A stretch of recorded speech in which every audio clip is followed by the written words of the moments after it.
চাঁদপুরের শাহরাস্তি থানায় জুলাই-আগস্ট গণ অভ্যুত্থানে লুট হওয়া অস্ত্র ও গুলিসহ মা ছেলেকে গ্রেপ্তার করেছে পুলিশ। এ সময় তাদের কাছ থেকে 2টি পিস্তল, 4টি ম্যাগাজিন, গুলিসহ পুলিশের ব্যবহৃত নানা সরঞ্জাম জব্দ করা হয়েছে।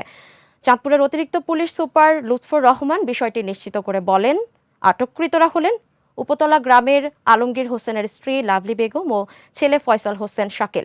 গোপন সংবাদের ভিত্তিতে পরিচালিত অভিযানে আলমগীরের বসতঘর তল্লাশি করে পিস্তল, গুলি ও ম্যাগাজিন উদ্ধার করা হয়েছে। প্রাথমিক জিজ্ঞাসাবাদে 5ই আগস্ট পরবর্তী সময়ে পুলিশের বিভিন্ন সরঞ্জামাদি লুটের সাথে সম্পৃক্ততার কথা স্বীকার করেন তারা।